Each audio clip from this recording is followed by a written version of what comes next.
आइए बड़े अदब और एहतराम के साथ सय्यदुल कौनैन सल्लल्लाहु अलैहि वसल्लम की मुबारक सुन्नत पे अमल करते हुए सलाम और उसके जवाब की मजलिसों का हिस्सा बने। अस्सलामु अलैकुम वरहमतुल्लाहि वबरकातुहू। सलाम के बाद जो हमारे बुजुर्गों का सबसे प्यारा तरीक़ा है वो ये है कि गुफ्तगू से पहले मदीने वाले आका की बारगाह में दुरूद शरीफ पढ़ लिया जाए।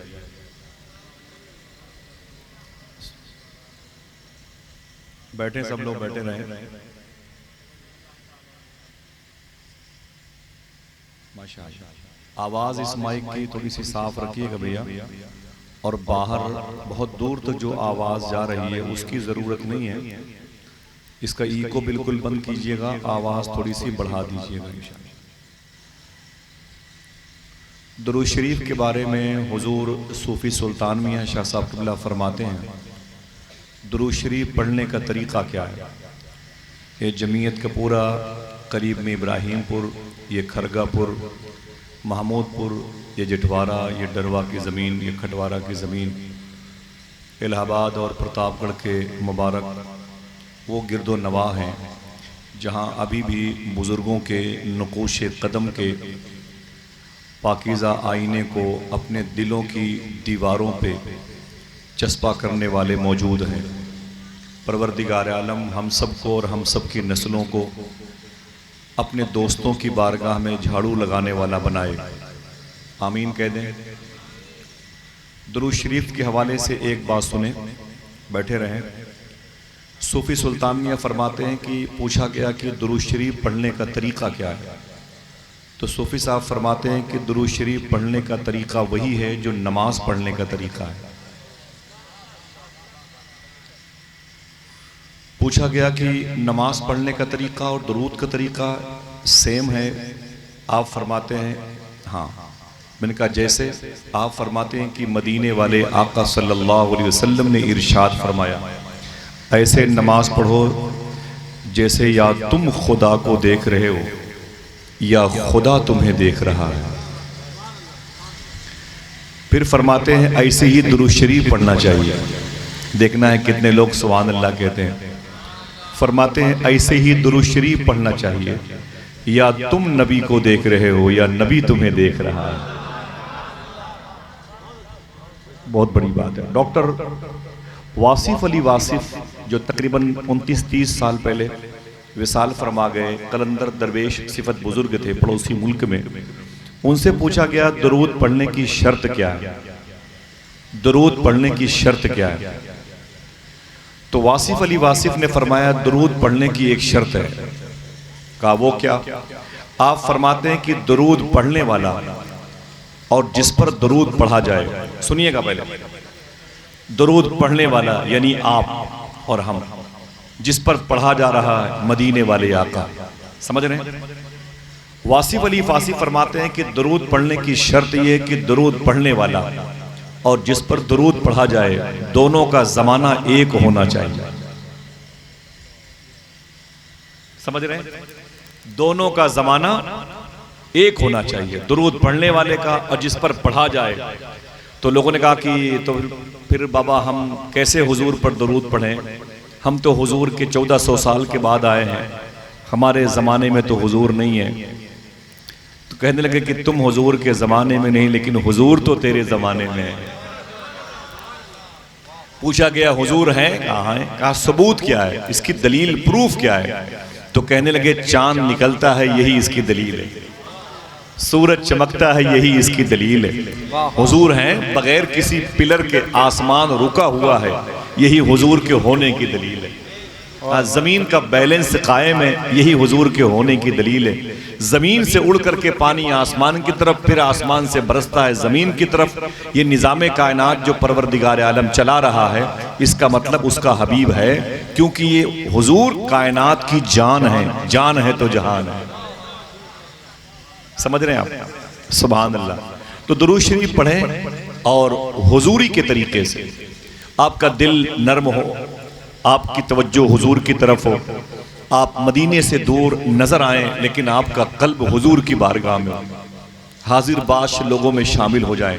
बड़े अदब और एहतराम के साथ आका करीम सल्लल्लाहु अलैहि वसल्लम की बारगाह में दुरूद शरीफ का नजराना पेश करें और पढ़ें अल्लाहुम्मा सल्ली अला सय्यदना व शफीअना व नबीना व मौलाना नूरिका मुहम्मदिन व इत्रतिही व बारिक व सल्लिम बिअदद कुल्ल मालूमिन लक। मेरे असातिज़ा में शामिल हैं उस्ताद शुरा मोहतरम ज़हीर कानपुरी साहब तशरीफ़ लाए हैं। मैं उनकी दुआओं से मिंबर शरीफ पर हूँ। मेरे बड़े भाई मौलाना अबू तालिब साहब निज़ामत फरमा रहे हैं और जो इस मुबारक कस्बे के मुबारक हुफ़ाज़ हैं मेरे बरादरान तशरीफ़ फरमा हैं। मोहतरम शहबाज ओवैसी साहब और असगर इलाहाबादी साहब और मोहतरम हाफिज़ कारी सलमान रज़ा साहब और दानिश भाई मिंबर शरीफ पे तशरीफ़ फरमाए। खूबसूरत नातों से शिरकत यकीनी बनाई है। मैं नात का एक शेर पढ़ता हूँ, बैठेंगे सुनेंगे आप? सुन लें। रोज़ कहाँ आपको जहमत दी जाती है भाई, आप कहाँ एक साल के बाद किसी जलसे में आते हो, और हम लोगों का तो रोज़ाना यही काम है। तकरीबन 4 दिन के बाद मैं असर की नमाज के वक्त बदायूं शरीफ से बरेली शरीफ होते हुए लखनऊ से वापस आया, फिर यहाँ मगरिब की नमाज के फ़ौरन बाद चला आया। रोज़ ये जलसे, ये जुलूस, ये माइक, ये डेकोरेशन, ये सामाइन, ये पब्लिक नज़र आती है। लेकिन आज अल्लाह का शुक्र है हुज़ूर गौस पाक के लाडले साहिब उर्स सय्यदी सरकार ख्वाजा अजीज़ुल्लाह सफ़वी के फैज़ान से हम सब माला माल हो रहे हैं। गर्मी का मौसम है और बारिश का मौसम है। अब ये देखना है कि जीत आपकी होती है, आपके जज्बे की होती है कि मौसम की होती है। बड़े बड़े जलसे मुशायरे कैंसिल हो जाते हैं मौसम को, लेकिन आपने बता दिया कि मौसम का मुंह तकते रहना काम नहीं दीवानों। मैं मिसरा पढ़ता हूँ, मोहतरम ज़हीर साहब बैठे हुए हैं, इजाजत दें अबू तालिब भाई।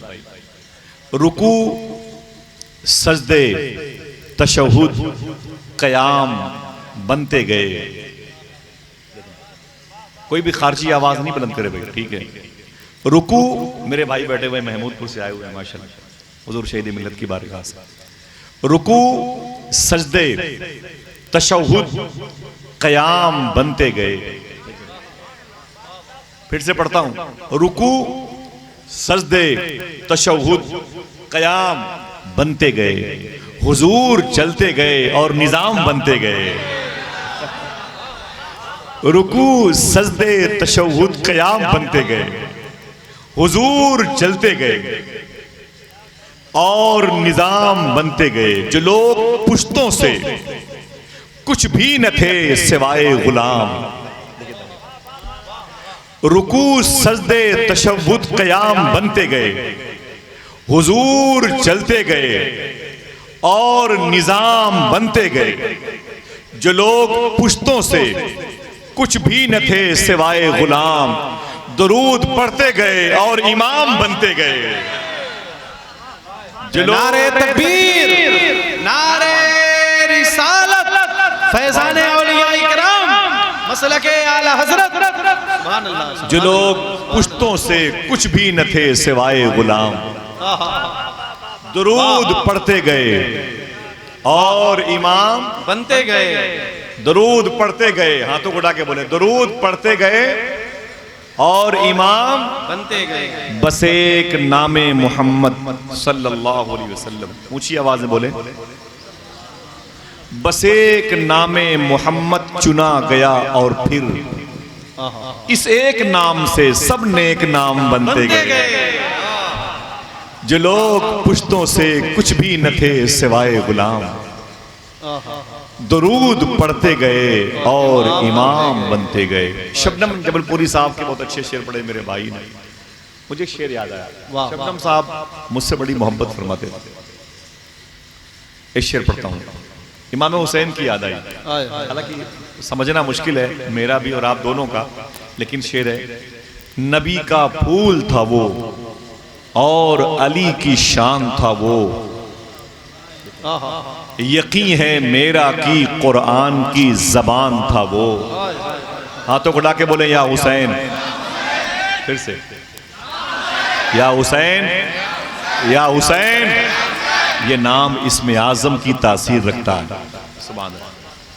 नबी का फूल था वो और अली की शान था वो, यकीन है मेरा कि कुरान की जबान था वो। गिरा तो तीरों पे और जब उठा तो नेज़े पे, जमी पे आता भी कैसे कि आसमान था वो, गिरा तो तीरों पे और जब उठा तो नेज़े पे, जमी पे आता भी कैसे कि आसमान था वो, नबी का फूल था वो और अली की शान था वो, यकीन है मेरा कि कुरान की जबान था वो, गिरा तो तीरों पे और जब उठा तो नेज़े पे, जमी पे आता भी कैसे कि आसमान था। भाई शहबाज साहब, असगर साहब, अजहर भाई तशरीफ लाए हैं। मैं अपने भाइयों की आमद पर बहुत ही मुसरत व शादमानी के अरीज़े पेश करता हूँ। बैठे हैं आप सब लोग मोहब्बत के साथ, और ये मौसम भी अल्लाह का बनाया हुआ है। इस टेम्परेचर में भी आप अल्लाह उसके रसूल के ज़िक्र को सुनने के लिए बैठे हुए हैं। माशाअल्लाह, आपके लिए कदर गनीमत है कि पंखे वगैरह का इंतज़ाम किया है। माँ बहनों के लिए कुछ भी नहीं है, लेकिन ये हुजूर की मोहब्बत है, हुजूर का इश्क है, जो सबसे बड़ी नेमत की मसनद पर वो काबिज़ है। अल्लाह ताला उन सब के कदम की बरकतें हमें मैसर अता फरमाए। बैठे, बहुत मशहूर बात है, बड़ी पुरानी गुफ्तगू है, मैं उस गुफ्तगू को इस ज़मीन पर रखना चाहता हूँ। बिस्मिल्लाहिर्रहमानिर्रहीम, इन्नद्दीन इंदल्लाहिल इस्लाम। तवज्जो है आपकी, थोड़ा सा और करीब आए भाई, और करीब आए, और लोग करीब आ जाएं। बैठे, हाँ, देख लें माशाल्लाह वो पंखे जो आपके घरों में हैं इस वक्त, अगर वो यहाँ हुजूर के आशिकों के काम आ जाते तो इसके बाद भी उनको तबर्रुक के तौर पे घरों में रखा जाता है। अल्लाह फरमाता है इन्नद्दीन इंदल्लाहिल इस्लाम, इन्नद्दीन इंदल्लाहिल इस्लाम। सुन रहे? इसकी मीनिंग क्या होती? बेशक अल्लाह के नजदीक जो सबसे बेहतर दीन है वो इस्लाम है। आ जाएं, करीब आ जाएं। माशाअल्लाह, तवज्जो है, हाथों को उठा के बोले लब्बैक या रसूलल्लाह। अरे हुजूर मखदूम ग्रामी खलीफे हुजूर सरकार शहजादे आला हजरत हुजूर सूफी इफ्तिखार साहब क़िबला अलैहि रहमा के सब शहीद आए हुए हैं। माशाअल्लाह, सुभान अल्लाह। कहाँ ये सुल्तानपुर अकबर और सुराओं के करीब के लोग, माशाअल्लाह। अल्लाह ताला मेरे इन बुजुर्गों की हाज़िरी के सदक़े में हम सब की हाज़िरी कबूल फरमाए। तवज्जो सुनिए, और सब खैरियत। अल्लाह फरमाता इन्नद्दीन इंदल्लाहिल इस्लाम। अब इधर तो क्यों भाई, हो गया 10-15 मिनट जो गुफ्तगू होती है वो ऐसी होती है, बाद में सुन लें। अल्लाह फरमाता इन्नद्दीन इंदल्लाहिल इस्लाम, बेशक अल्लाह के नज़दीक सबसे बेहतर दीन अगर कोई है तो इस्लाम है। हाथों को उठा के बोले सबसे बेहतर दीन, जोर से बोलने में कोई दिक्कत? सबसे बेहतर दीन, सबसे बेहतर दीन किस मामले में? आपको 3 दिन कुर्बानी का गोश्त खाने को मिल जाता है, इसीलिए दीन बहुत अच्छा है। आपको ईद के नए कपड़े मिल जाते हैं, इसीलिए इस्लाम बहुत अच्छा है। बताएं, आपको अपनी नेमतों के चर्चा करने का हुक्म दिया गया, महंगी महंगी गाड़ियों से चला करो, अच्छे कपड़े पहना करो, अल्लाह का शुक्र अदा किया करो। क्या आपकी नज़र में ये अच्छे कपड़े पहनना, महंगी महंगी गाड़ियों पे चलना, प्लाटिंग करना, ज़मीन जायदाद पे कब्जा करना, इसी वजह से ये इस्लाम बहुत प्यारा है? नहीं नहीं नहीं, आगे चल के बात समझ में आएगी। ये सारे मज़ाहिब में, सारे धर्मों में सबसे बेहतर जो धर्म है, मज़हब है, वो इस्लाम क्यों है? तो हिंदू हो या मुसलमान हो, सिख हो, ईसाई हो, कोई बैठे तो सही, उसे बताऊं कि सबसे बेहतर दीन इस्लाम क्यों है, सबसे बेहतर धर्म इस्लाम क्यों है। सुन रहे आप? जो धर्म आपको मिला, जो नेमत आपको मिली, जो मजहब आपको मिला, उसे मजहब है। अजमल सुल्तानपुरी ने कहा था कि कांटों में जैसे फूल है निकाहत लिए हुए, यूं हिंद में हूं तैबा की हसरत लिए हुए। जो मुनकिरे सलाम हैं इस्लाम में नहीं, इस्लाम तो है दीने सलामत लिए। फिर एक शेर कहा था, मस्जिद के हौज में भी नहीं मछलियों की खैर, बगुले उतर पड़े हैं जमात लिए हुए। ये सलाम सलामती की तरफ लेके जाता है। इस्लाम शांति के रूप में है। इस्लाम भाईचारगी का पैगाम देता है। इस्लाम मोहब्बत की बात करता है। इस्लाम नफरतों के वजूद को मिटाता है। इस्लाम लड़ाई दंगे के तमाम तर गुंबदों मीनार को मिसमार कर देता है। इस्लाम एक खुशबूदार मजहब है। तवज्जो है कि नहीं भैया? इस्लाम एक खुशबूदार मजहब है। और इस्लाम एक खुशहाल मजहब है। हाय हाय वाह अगर कोई गरीब इस्लाम पा जाए तो समझ लो उससे बेहतर इंसान जमीन पर कोई नहीं। अगर कोई भीख मांगने वाला मुसलमान हो तो समझ लो कि वो भीख देने वालों में शामिल है। अगर उसे कोई न जानता हो इस्लाम कबूल करने वाला है तो समझ लो उसको जमीन वाले जाने न जाने आसमान के फरिश्ते उसे जानते हैं। सबसे बेहतर दीन हाथों को उड़ा के बताओ कौन सा? इस्लाम। इसकी उम्र कितनी है? आपके इस धर्म की, इस मजहब की उम्र कितनी है? आप कहते हैं कि मेरा गांव में सबसे अच्छा घर है। कब बनवाया आपने? आप कहते हैं मैंने गाड़ी ली है। ये कब, किस सन की गाड़ी है भाई? आप कहते हैं ये जमीन मैंने ली हो। कब ली भाई? आप कहते हैं 20 साल पहले, 30 साल पहले, 40 साल पहले। इस्लाम की जो उम्र है वो सबसे छोटी उम्र है। दुनिया के पर्दे पे सबसे कम उम्र का मजहब अगर कोई है तो मजहब इस्लाम। हालांकि आदम अलैहिस्सलाम आए, रिन्यूअल हुआ, सर्विसिंग हुई तो हुजूर की जात से इसका नाम इस्लाम पड़ा, लेकिन इसकी जाहिरी उम्र तकरीबन 1500 साल भी नहीं हुई। समझ रहे हैं आप? सबसे छोटी उम्र का सबसे बड़ा मजहब अगर कोई है तो मजहब इस्लाम है। ईसाईज़म ये इस्लाम से पहले का है, इसकी उम्र तकरीबन 2000 साल है। तवज्जो है। यहूदीज़म उससे पहले का है। बौद्धिस्ट तकरीबन 4000 साल के हैं। ये नॉन मुस्लिम, गैर मुस्लिम, ये पत्थरों को खुदा कहने वाले, इनकी तो पूछो ना भाई, ये तो करोड़ों में बात करते हैं। समझे? ये सबसे पहले अपने आने होने का दावा करते हैं। सबसे छोटी उम्र का मजहब पहुंचा कहां है? 1400 साल पहले आने वाला मजहब पहुंचा कहां है? अल्लामा हशमती साहब क़िबला फरमाते हैं मैंने 25 घंटे फ्लाइट का सफर करके 3 स्टेप में दुनिया के सबसे आखिरी मुल्क किनारे जिसे फिजी कहते हैं वहां पर गया। मैं होटल में रुका, शाम को खाना खाया, इशा की नमाज पढ़ी और सो गया। फजर की नमाज वक्त में उठा, मैंने वजू किया, नमाज पढ़ी तो मेरे दिल में ख्याल आया कि ये दुनिया का सबसे आखिरी किनारा है फिजी। मैंने अपने मुल्क से 25 घंटे फ्लाइट का सफ़र किया, 3 स्टेप में यहाँ तक पहुँचा। ज़रा अपनी होटल के पर्दे खोल के देखूँ कि दुनिया का सबसे आखिरी किनारा कैसे लगता है। तो अल्लामा साहब फरमाते हैं, अल्लामा हशमती साहब क़िबला, जब मैंने पर्दा हटा के देखा तो करीब की मस्जिद से, दुनिया के सबसे आखिरी मुल्क की सरहद पे करीब की एक मस्जिद से आवाज़ आ रही थी, मुस्तफ़ा जान रहमत पे लागा। सुभान अल्लाह। कहते आवाज आई, जरा मोहब्बत से कह दे हाँ तो बोलो सबसे बेहतर दीन। अजीब बात है भाई, इसको लोग मिटाने चाहते हैं। हाँ क्या हो गया भाई?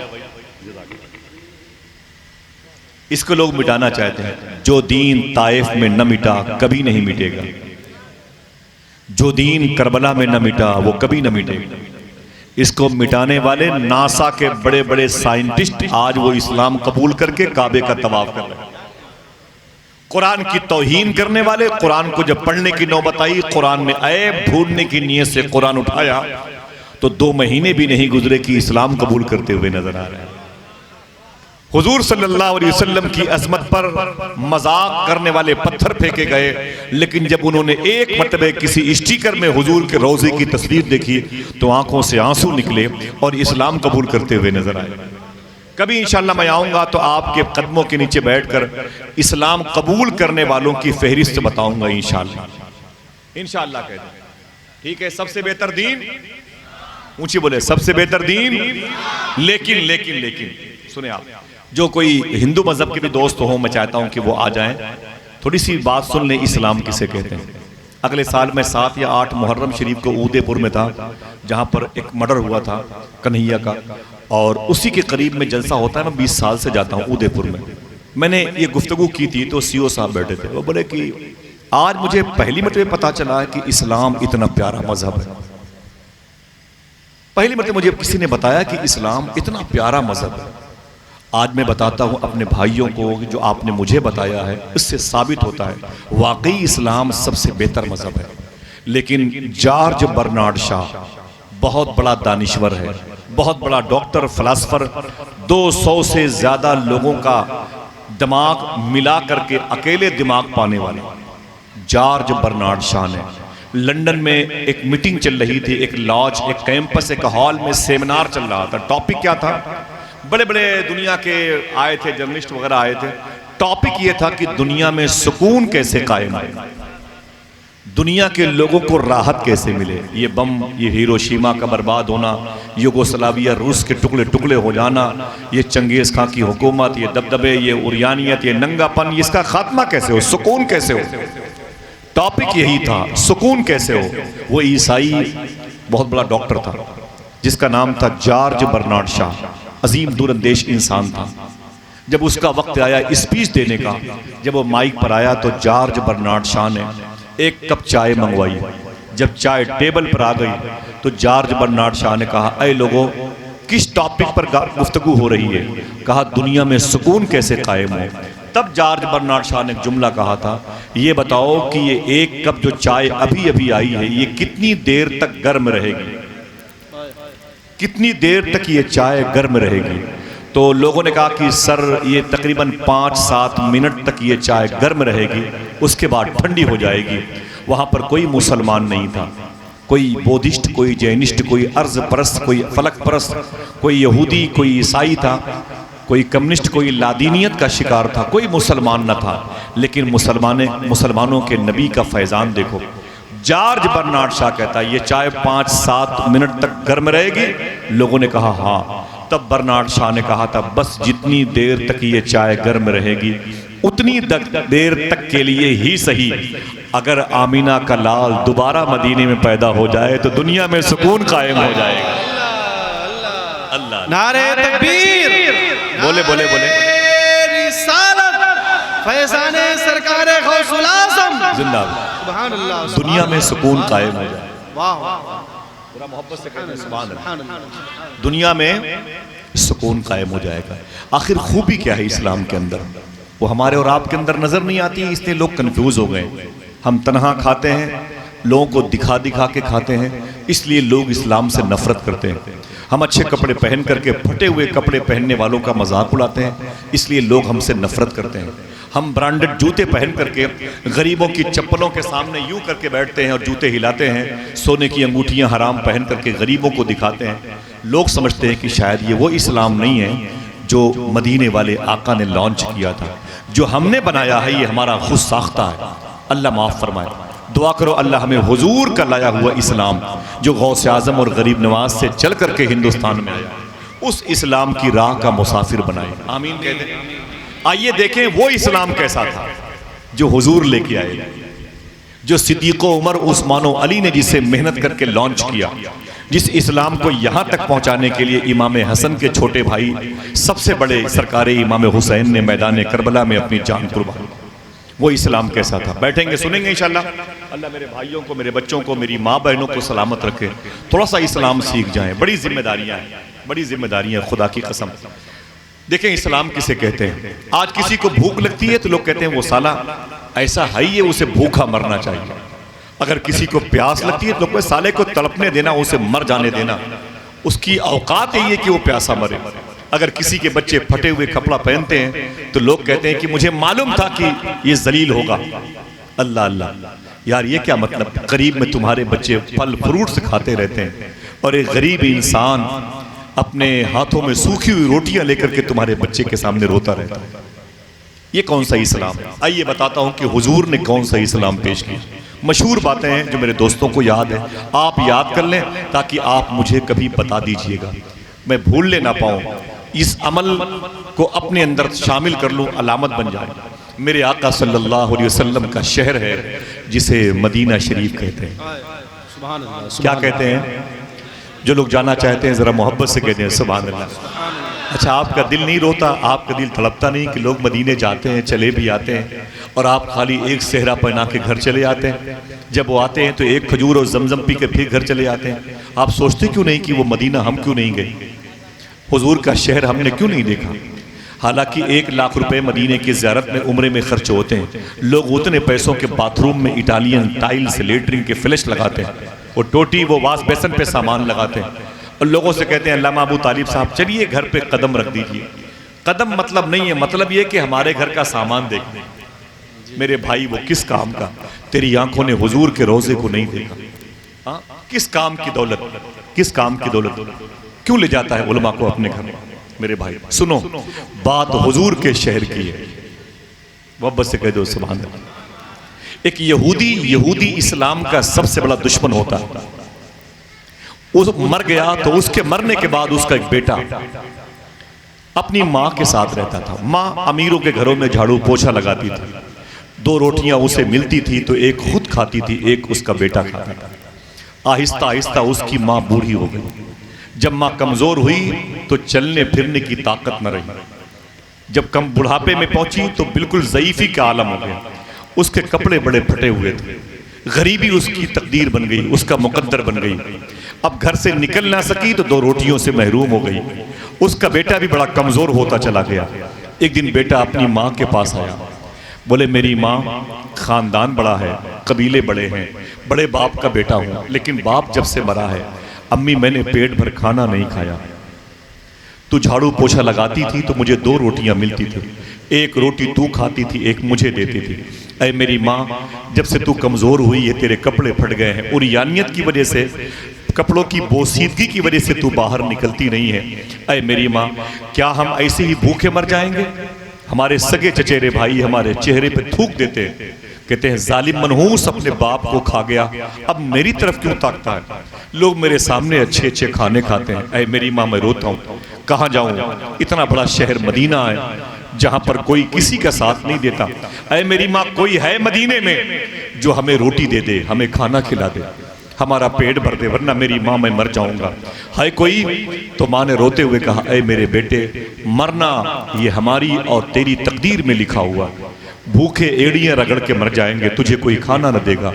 ऐ मेरे बेटे, तेरे बाप के मरने पर मेरी किस्मत फूट गई, मैं क्या करूं?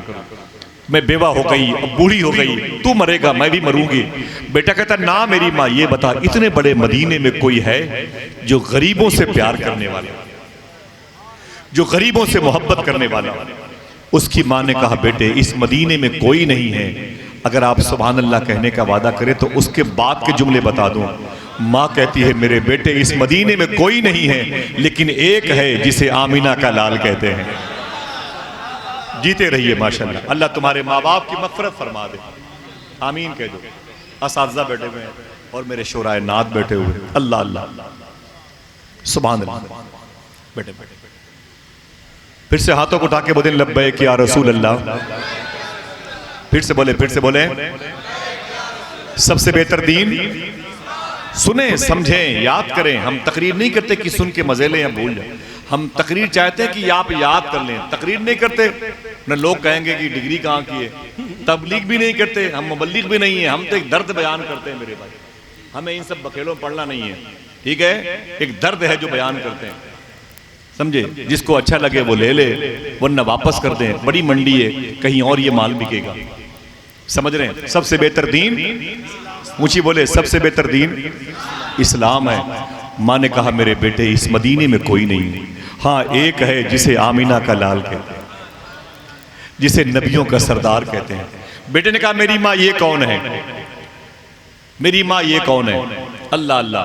तो माँ ने जवाब दिया, सुभान अल्लाह कहें। माँ ने कहा, मेरे बेटे जिसका कोई नहीं नबी उसके, जिसे भूख लगती है वो उसे देख लेता है, जिसे प्यास लगती है वो उसे देख लेता है। कुरान सुनने में आया कि उस पर नाजिल हुआ, मुसलमानों का नबी है, वो नबियों का सरदार खुद को कहता है। मुझे ज़्यादा मालूम नहीं है, लेकिन वो गरीबों से प्यार करता है, यतीमों से मोहब्बत करता है, बेवा औरतों के सर पे आंचल है। जिसका मदीने में कोई न हो वो उसका है। बच्चे ने कहा, मेरी माँ अगर उसके अंदर ये क्वालिटी है, ये खूबी है, ये सिफत है, तो कोई बात सिंपल के तौर पर मुझे बता, ताकि मुझे उसके तरफ जाने में आसानी हो, मेरे दिल में उसकी मोहब्बत पैदा हो। सुने, इस नफरतों के दौर में, वो हिंदू है, वो मुसलमान है, एक कौम है जिससे नफरत की जाए, वो वहाबिया दयाबना की। उनके साए से बचें और उनकी फितरत से बचें, उनके अक़वालो नजरियात से बचें और गौस आज़म सरकार के साए में रहें इंशाअल्लाह। बकिया नफरतों के जरासीम जहन से निकाल दें। मोहब्बत मोहब्बत मोहब्बत करता। मौलाना अबू तालिब भाई, मोहब्बत की बात मैं इसलिए करता हूँ, देखें सरकारे महबूब इलाही से, असगर भाई, सरकारे महबूब इलाही से एक शख्स ने कहा मुझे टेंशन बहुत रहता है, कोई दवा बता दीजिए। तो महबूब इलाही फरमाते हैं एक दवा है। कहा क्या? कहा लोगों से मोहब्बत कीजिए। क्या? बोलो भाई बोलो। लोगों से पछताएंगे अगर आज नहीं बोलेंगे तो कल ये रिकॉर्ड हो जाएगा। आप ताज्जुब करोगे यार, मेरे कस्बे में छोटी सी जमीन पर ख्वाजा अजीजुल्लाह शाह सफी की चौखट पर यह महफिल हुई थी, इसको हजारों लोगों ने देख लिया, हम रह के भी न रह पाए, लोग दूर रह करके शरीक हो गए। समझ रहे हैं आप? सरकारे महबूब इलाही से कहा हुजूर मुझे टेंशन बहुत रहता है, कोई दवा बता दीजिए। आपने फरमाया, क्या फरमाया? ऊंची बोले, लोगों से मोहब्बत कीजिए। तो उसने कहा हुजूर अगर ये दवा भी काम ना करे तो, अगर ये दवा भी काम ना करे तो महबूब इलाही ने फरमाया दवा तो यही है, ऐसा करें अगर ये दवा काम ना करे थोड़ी मिकदार और बढ़ा दी जाए, यानी और मोहब्बत करना शुरू करें। दवा यही है, जो कम करते हैं वो ज्यादा करना शुरू करें। दवा यही है। जरा प्यार से कह दें सुभान अल्लाह। आइए इस नफरत के दौर में मोहब्बत की बातें करें। हमने बच्चे जो घर में रखे हैं ना छोटे छोटे, इनको 40 साल के बाद इसी मोहब्बत के जेरे साए में रह करके जिंदगी मिलेगी। वरना आज के दौर के सियासी लोगों की अगर जो नफरतों के नजरियात हैं, ये 40 साल के बाद इन माँ बहनों के सरों से दुपट्टे खींच लेंगे, हमारे घरों में घुस करके हमारी बहन बेटियों की इज्जतें लूटेंगे, हमारे चेहरे पर दाढ़ियां नोच लेंगे लोग, कुरान जलाएंगे, हर घरों के दरवाजों पर ऐसा होगा अगर यही नफरतें आगे बढ़ती चली गई। लेकिन अल्लाह अपने कुरान का मुहाफिज है इंशाअल्लाह। आप तो लेकिन मोहब्बत करो, हम आपसे मुखातिब हैं, मोहब्बत मोहब्बत मोहब्बत। सुभान अल्लाह। आपकी जिम्मेदारी बनती है, आपका काम है, अपना काम करें आप। महमूद गजनवी फरमाते हैं मैं रात में निकला ना, रात में गश्त पे निकला, बहुत बड़ा बादशाह था महमूद गजनवी, सुबुक्तगीन के बेटे, सरकार गाजी पाक के घर के सरकार महमूद गजनवी रहमतुल्लाह तआला अलैह। लोग कहते हैं वो गैर मुस्लिम मुखालिफ था, किताब पढ़ के देखें पता चलेगा। महमूद गजनवी कहते हैं मैं निकला तो 4-5 लोग चोर कहीं बैठे हुए थे, तो मैं पहुंचा, मैंने कहा भाई आप लोग कौन हैं? तो सब ने कहा हम तो चोर हैं, तुम कौन हो? कहा हमको भी अपने ही खानदान में शामिल कर लो। वक्त का बादशाह हुलिया बदल के बोला हम भी हैं। तो महमूद गजनवी ने कहा तुम लोग चोरी कब से करते हो? बोले अरे बहुत दिन से करते हैं। बोले आप? बोले हम भी बहुत पुराने खिलाड़ी हैं, हम भी बड़े पुराने खिलाड़ी हैं। तो सब ने कहा अच्छा ये बताओ कि सब के अंदर जो जो क्वालिटी हो बताओ अपनी अपनी क्वालिटी। तो एक ने कहा कि मेरी क्वालिटी ये है कि अगर रात में कुत्ते भूखते हैं तो मैं सूंघ करके बता देता हूं कि कुत्ता जहां भूख रहा है वहां जो घर है उसमें खजाना कहां रखा हुआ। समझ रहे हैं? एक ने कहा मेरे अंदर ये क्वालिटी है कि मैं पंजों के दम पे रस्सियां ऊपर छत पे फेर करके और रस्सी के सहारे से मैं घर के आंगन में चला जाता हूं, कितनी ऊंची हवेली क्यों ना हो। एक ने कहा कि सारी बातें सुनता रहा। एक ने कहा कि खजाना कितना भी ज्यादा क्यों ना हो, अगर वो कीमती होता है तो मैं उसे चोरी करने में देर नहीं करता। एक ने कहा मेरे अंदर ये खूबी है कि रात के अंधेरे में मैं जिस किसी को देख लेता हूं दिन के उजाले में उसे पहचान लेता हूं। अब बारी आई महमूद गजनवी। उन चोरों ने कहा कि ऐ नए चोर तेरे अंदर कौन सी क्वालिटी है? तो महमूद गजनवी ने कहा मेरे अंदर भी एक क्वालिटी है, जब मुजरिम को पुलिस वाले फांसी के फंदे पे लेके जाते हैं मैं सिर्फ दाढ़ी हिला देता हूं तो उसे रिहाई मिल जाती है। मेरे अंदर भी लोग बोले यार ये तो बड़े कमाल का आदमी है, इसको रखो, कभी चोरी में पकड़े गए तो ये काम आएगा, ये बचा लेगा। सब लग गए चोरी करने के लिए निकले। बोले कहाँ चलें? तो एक ने कहा यार जो वक्त का बादशाह महमूद गजनवी है उसी के महल में चलो। खुद महमूद गजनवी साथ में। जब आगे बढ़े महल के करीब तो कुत्ता भूखने लगा। तो एक साहब ने कहा यार ये कुत्ता भूख रहा है, तुम बताओ क्या क्या मतलब है? तब उसने सूंघ करके बताया कुत्ते के भूखने का मतलब यह है कि खजाने का मालिक कहीं आसपास ही है। खजाने का मालिक कहीं आस पास ही है। बोले अच्छा। छुप छुपा के आगे बढ़े और रस्सी फेंकी कमंद। एक ने जो स्पेशलिस्ट था और छत पे चला गया, दरवाजा खोल करके लोगों को बुलाया। खजाने पर लोग कब्जा किए, ज्यादा था। जिसने कहा मैं उठा लूंगा उसने उठाया, खजाना बाहर लेके आ गए। रात ज्यादा हुई, सुबह की पौ नमूदार होने वाली थी, तो ये फैसला हुआ कि खजाने को यहीं दफन कर दें। अब कल आएंगे तो इसे बांटेंगे, कल आएंगे तो इसे बांटेंगे। ये कह करके लोग चले गए अपने अपने घर। महमूद गजनवी भी अपने महल में आ गए। हुलिया बदल के सुबह दरबार में बैठे पुलिस वालों को भेज करके उन सब चोरों को गिरफ्तार करवा लिया। जब सारे चोर गिरफ्तार हो गए तो महमूद गजनवी बैठा हुआ था। सब चोर पकड़े गए थे। वो भी था जिसने बताया था सूंघ करके कि कुत्ता इशारा कर रहा है खजाने का मालिक कहीं आसपास। वो भी था जिसने कमंदे डाली थी। वो भी था जिसने कहा था खजाना कितना वजनी क्यों ना हो हम उठा लेते हैं। उसमें वो भी था जिसने कहा था मैं रात के अंधेरे में जिसे देखता हूं दिन के उजाले में उसे पहचान लेता हूं। जब पुलिस वालों ने कहा कि बादशाह सलामत, इन चोरों का कसूर यह है कि इन्होंने महल में चोरी की है, महल में चोरी की है। समझ रहे हैं? सारे चोरों को जैसे ही महमूद गजनवी ने अपने करीब बुलाया, कहा तुम्हारी सजा क्या होनी चाहिए। अब उसकी बारी थी जिसने कहा था रात में जिसको देखता हूं दिन में पहचान लेता हूं। तो उसने कहा बादशाह सलामत एक काम करें। कहा क्या? कहा सब ने अपने अपने फन का इस्तेमाल कर लिया है, आप भी अपने फन का इस्तेमाल कर लीजिए, आप भी अपने फन का इस्तेमाल कर लीजिए। कदमों में गिर पड़ा सब चोर बादशाह के, और बादशाह ने कहा अगर तुम्हारा दिल तौबा की तरफ माइल है, तुम्हारा दिल रातों को जाग करके अब खुदा को पाने की तरफ भाग रहा है, तो मैं तुम्हारी सारी खताओं को माफ करता हूँ। तुम्हें फांसी के फंदे से उठाकर अल्लाह के घर के हवाले करता हूँ। जाओ किसी कोने में रातों को बैठ करके अल्लाह के नारे लगाओ। तुम्हें कोई मिले न मिले कायनात का पैदा करने वाला खुदा जरूर मिल जाएगा। तुम्हें मेहनत करनी पड़ेगी, तुम्हें मोहब्बतों के साथ रहना पड़ेगा। ये चोरी, ये सीना जोरी, ये जुल्म, ये तमाम चीजें छोड़ दो, छोड़ दो अपने आप से, हटो। ये इस्लाम है। इस्लाम तुम्हें दूसरों के साजो सामान को उठाने की इजाजत नहीं देता, ये इस्लाम है।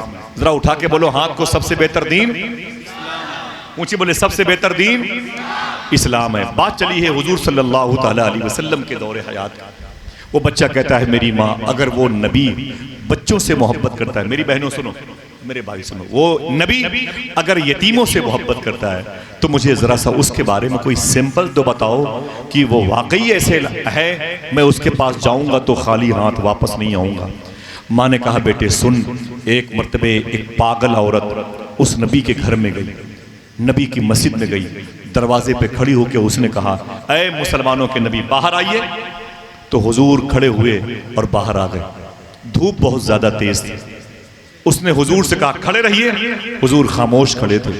औरत हुजूर से कुछ कह रही है और हुजूर खड़े खड़े उसकी बातों को सुन रहे हैं। हुजूर नाराज नहीं हुए, जलाल में नहीं आए, पागल औरत की बात सुनते रहे।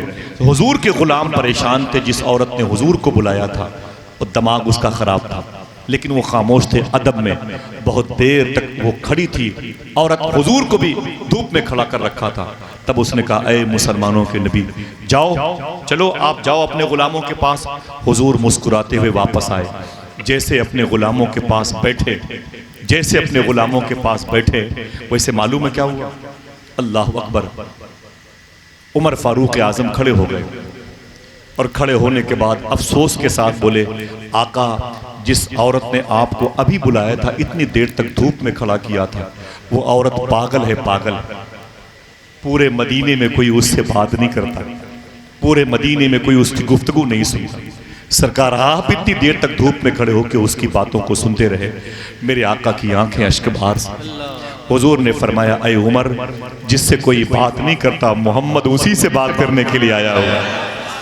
जिसे कोई सीने से न लगाए, मोहम्मद उसी से प्यार करता है। जिसका जमीन पर कोई ना हो, मोहम्मद उसी को अपने सीने से बगलगीर करता हुआ नजर आता है। ऐ उमर, जिसका कोई साथ न दे, मोहम्मद उसी का साथ दे। ये क्या है? ये इस्लाम है। सबसे बेहतर दीन, हाथों को उठा के बोलो, सबसे बेहतर दीन। बच्चा तड़प गया। उसने कहा मेरी माँ ऐसे हैं वो मोहम्मद सल्लल्लाहु अलैहि वसल्लम। माँ ने कहा हाँ मेरे बेटे हाँ। ऐसे हैं वो। बच्चे ने कहा बस मुझे उनका पता बता सही, मैं उनके पास जाता हूँ और उनसे खाना मांगूंगा कि ऐ मुसलमानों के नबी मुझे भूख लगी है। माँ ने कहा मेरे बेटे जा तो सही जा, लेकिन वो नबी उसी को खाना देता है जो उसका धर्म कबूल करता है, जो उसका मजहब कबूल करता है। बच्चे ने कहा ना ना ना, मेरी माँ अगर वो यतीमों से मोहब्बत करता है तो उसे यतीमों का मजहब नहीं पूछना चाहिए, अगर वो गरीबों से प्यार करता है तो उसे गरीबों का मजहब नहीं पूछना चाहिए। बहरहाल उसका पता तो बता सही, मैं उसके पास जाता हूं और इस्लाम कबूल ना करने की शर्त पर मैं खाना मांगूंगा। अभी वो छोटी सी उम्र का बच्चा है, जैसे ये बच्चे बैठे हुए हैं, अल्लाह अल्लाह कितने प्यार से बैठे हुए हैं। अल्लाह इनके माँ बाप की मग़फ़िरत फरमा दे, आमीन कह दो। अल्लाह हमारे कमेटी के अफराद ने जो मेहनत की है, मुझे बताया परवेज़ भाई ने, असि भाई बड़ी मेहनत की है माशाअल्लाह, दिल बड़ा खुश हुआ। और मेहनत न की होती तो ऐसे मौसम गर्मा व बारिश में ऐसी महफिल सजती हुई नजर नहीं आती माशाअल्लाह। कितने प्यारे लोग नहीं आते, जरा हाथों को डाके बोले सबसे बेहतर दीन, ऊंची बोले सबसे बेहतर दीन इस्लाम। बच्चा बोला मुझे उनका पता तो बता सही, मैं उनके पास जाके खाना मांगता हूँ। खाने के बारे में हम और आप क्या जाने, हमें तो भूख ही नहीं लगी। भूख किसे कहते हैं? एक बच्चा एक डॉक्टर के पास गया, कहा डॉक्टर साहब, बच्चा तो कम रो रहा था लेकिन जैसे उसने डॉक्टर साहब के सामने सवाल रखा है, डॉक्टर उससे ज्यादा चीख करके रो पड़ा है। बच्चे ने कहा डॉक्टर साहब मेरे आंसुओं को देखो और मेरी मजबूरी समझो, मैं एक दवा लेने के लिए आया हूँ। तो डॉक्टर ने कहा बोल बेटे तुझे कौन सी दवा चाहिए? बच्चा डॉक्टर के पैरों पे गिर पड़ा, कहा डॉक्टर साहब मुझे ऐसी दवा दीजिए जिससे मुझे भूख ना लगे, जिससे मुझे भूख ना लगे। कहा क्यों? कहा मेरे घर में रोटियां नहीं है, मेरे घर के सभी लोग भूखे रहते हैं, मैं सोचता हूं ऐसी कोई दवा हो जो मिल जाए जिससे रोटियां ना मिले तो तकलीफ ना। हमें क्या पता, हम तो गरम गरम नान मंगाते हैं, आने में दो तो सेल्फी लेकर के दोस्तों कहते हैं साले के पास खिलाने के लिए पैसे नहीं थे तो मुझे दावत क्यों दी। चावल के बड़े बड़े ढेले हमारे जूतों के नीचे रहते हैं शादियों के दिनों में। रोटी एक टुकड़ा कोई खा लेता है तो उस पूरी रोटी को सही सालिम रोटी को कोई हाथ नहीं लगाता, इन्फेक्शन की वजह से बीमारियां पैदा होगी। अल्लाह अकबर अल्लाह अकबर। एक प्याला दूध 70 हुजूर के गुलामों ने पिया था। उसी प्याले में मेरे आका सूफी सुल्तान मियां फरमाते हैं हुजूर सल्लल्लाहु अलैहि वसल्लम ने अपना मुबारक मुंह लगा के दूध पिया था। हुजूर का ये मौजज़ा कि एक प्याले दूध को 70 लोगों ने पिया, उससे बड़ा मौजज़ा ये है कि हुजूर ने उस प्याले में अपना मुंह लगा के अपने लिए दूध पिया। समझ रहे आप? इन्न दीन इंदल्लाहिल इस्लाम। सबसे बड़ा, सबसे प्यारा, सबसे मोहब्बत वाला दीन कौन सा है? हाथों को डाके बोलो, समझो इसे समझो। छोटी सी बस्ती में आपको रखा गया है, आप हैं नहीं यहाँ पर, ये अल्लाह उसके रसूल की मर्जी से आपको रखा गया। इसे आबाद करें, गैरों को दीन बताएं कि तुम जिससे नफरत करते हो वो नफरत के लायक नहीं, वो तो मोहब्बत वाला मजहब है, वो तो प्यार बांटता है। अल्लाह अकबर अल्लाह अकबर। मेरे आका की बारगाह में वो बच्चा पता लेके आया, ऐ इमाम मैं जाता हूँ नबी के पास और कहता हूँ मुझे भूख लगी है। बच्चा हुजूर की बारगाह में पहली मर्तबे आया, हुजूर की बारगाह में, जहां सहाबा हुजूर की महफिल में बैठ के सोचते थे दिल जिससे जिंदा है वो तमन्ना तुम ही तो हो। दिल जिससे जिंदा है वो तमन्ना तुम ही तो हो, हम जिसमें बस रहे हैं वो दुनिया तुम ही तो हो। या रसूल अल्लाह, दिल जिससे जिंदा है वो तमन्ना तुम ही तो हो, हम जिसमें बस रहे हैं वो दुनिया तुम ही तो हो। जो दस्तगीर है वो तुम्हारा ही हाथ है, जो डूबने न दे वो वसीला तुम ही तो हो। दिल जिससे जिंदा है वो तमन्ना तुम ही तो हो, हम जिसमें बस रहे हैं वो दुनिया तुम ही तो हो। अभी हमने हुजूर की यतीम नवाजी को महसूस नहीं किया, हुजूर की गरीब नवाजी को महसूस न किया। दोस्तों बैठो, आपकी जिम्मेदारी है दीन सीखो सिखाओ, नफरतों के इस दौर में मोहब्बत बांटो। कोई नहीं कामयाब होगा, चाहे वो इलाहाबाद क्यों चाहे गोरखपुर क्यों, कामयाब मोहब्बत करने वाला होगा। मेरी बात समझ गए? कामयाब मोहब्बत करने वाला होगा इंशाअल्लाह। दिल से बोलो इंशाअल्लाह। बच्चा हुजूर की बारगाह में आया, एक तरफ सिद्दीक़ उमर बैठे थे, एक तरफ उस्मान अली, अब्दुल्ला इब्न ज़ुबैर हुजूर के गुलाम बैठे थे। बच्चा हुजूर की बारगाह में पहली मर्तबे आया, मेरे आका सल्लल्लाहु अलैहि वसल्लम के करीब आया। हुजूर ने फरमाया बेटे क्या बात है, कह दो सुभान अल्लाह। हुजूर बोले तो लब महके तो माहौल महके, सुनने वाले की समातें खुशबूदार हो जाए, तकदीर महकने लगे। मेरे आका फरमाते बेटे क्या बात है? उसने कहा आप मुसलमानों के नबी हैं। मेरे आका फरमाते अल्लाह का शुक्र है, क्या करने आए हो? तो बच्चा कहता है एक काम से आया हूँ, लेकिन एक शर्त पर बताऊंगा। हुजूर फरमाते हैं बता बेटे तेरी वो शर्त क्या है? बच्चे ने कहा मेरी शर्त यह है कि मैं इस्लाम धर्म कबूल नहीं करूंगा। अगर आपको कबूल है तो अपनी बात रखूं, कंप्रोमाइज अपनी बात करूं। मेरे आका ने उस यतीम बच्चे को सीने से लगाया और सीने से लगा के फरमाया बेटा तुझे इस्लाम कबूल करने के लिए किसने कहा? ये तो गॉड गिफ्टेड चीज है, जिसे अल्लाह चाहेगा वही अल्लाह के नेक बंदों में शामिल होगा। अब ये बता मेरे बेटे तू क्या करने आया है? बच्चा रो के बोला ऐ मुसलमानों के नबी मुझे भूख लगी है। अभी हमने भूख को समझा नहीं है, जो लोग मदीने गए हैं वो याद कर लें। मक्के शरीफ काबे से 6 किलोमीटर के फासले पर तकरीबन एक एरिया है जिसे मीना कहते हैं, मीना से 5-6 किलोमीटर के फासले पर एक जगह है जिसे अरफात कहते हैं, जिसे मुजदलफा कहते हैं, और मुजदलफा से 5-6 किलोमीटर के फासले पर एक जगह है जिसे अरफात कहते हैं। अरफात से मुजदलफा, मुजदलफा से मीना, मीना से काबा। समझ रहे हैं? मक्के शरीफ में काबा है, काबे से लेकर के मीना के दरमियान 5 या 6 किलोमीटर का फासला है। गायबाना तौर पर 60 नबियों की मज़ारात हैं। कितने? ऊंची बोले कितने?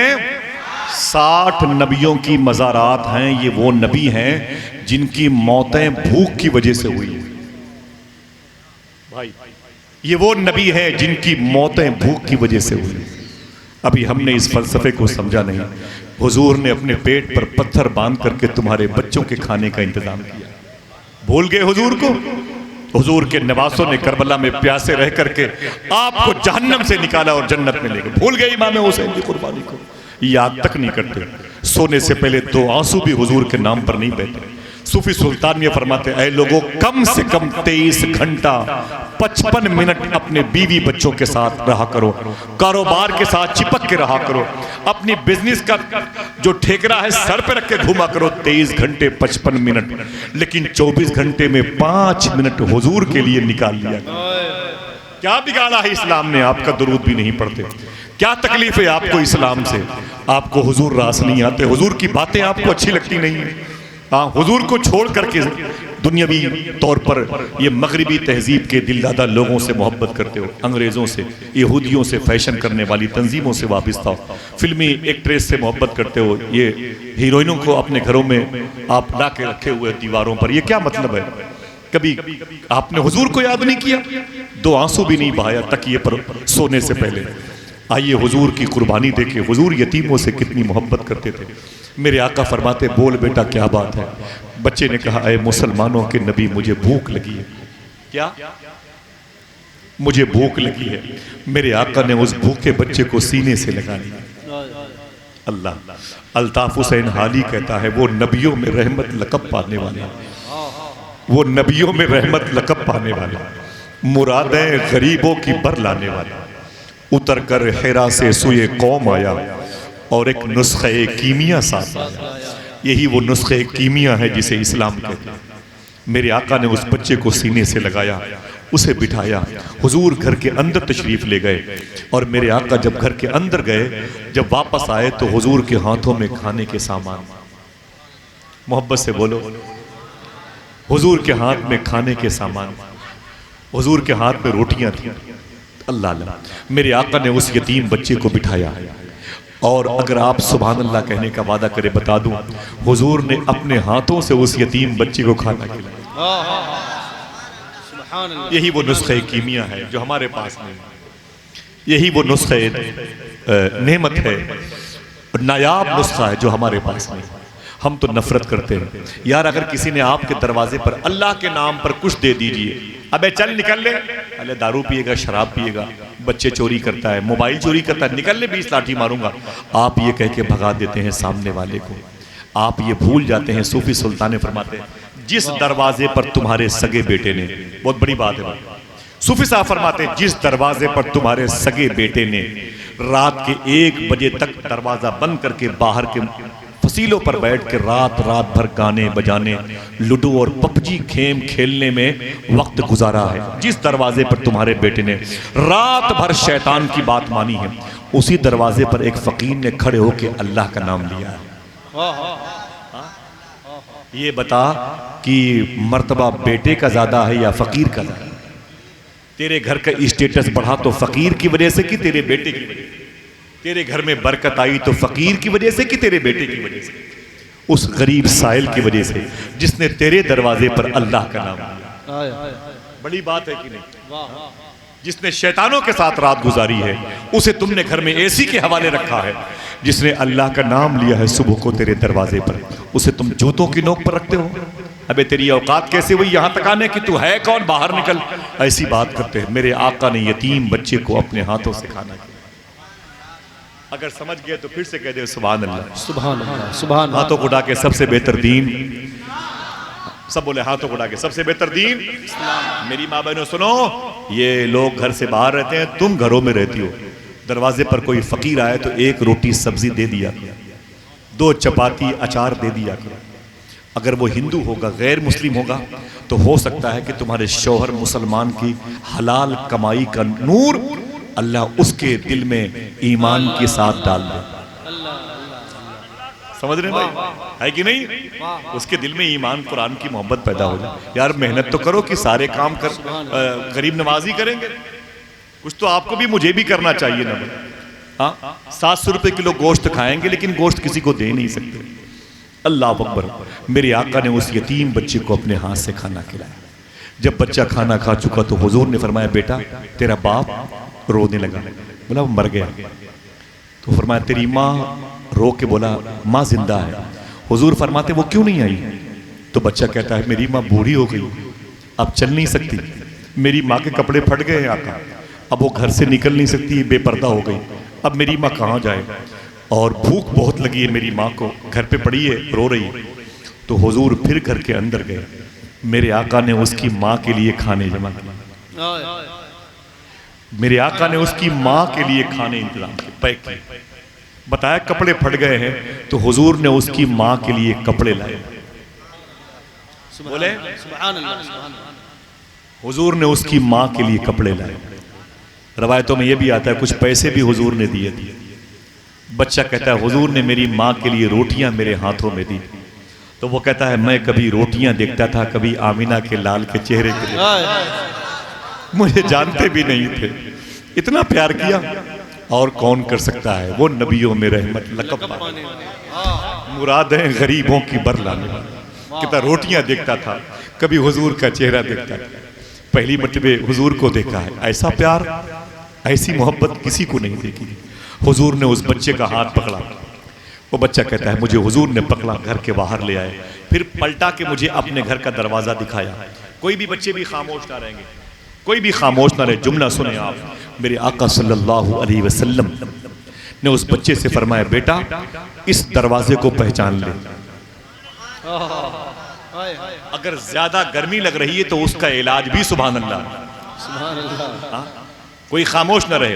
हुजूर फरमाते हैं उस बच्चे का हाथ पकड़ के, ऐ मेरे बेटे इस दरवाजे को पहचान ले, ये रोटियां अपनी माँ को दे देना और घर चले जाओ। इसके बाद जब तुझे तेरी माँ को भूख लगे, ये सोच करके मेरे पास आ जाना कि मदीने के सारे दरवाजे बंद हो गए होंगे लेकिन मोहम्मद का दरवाजा अभी भी खुला होगा।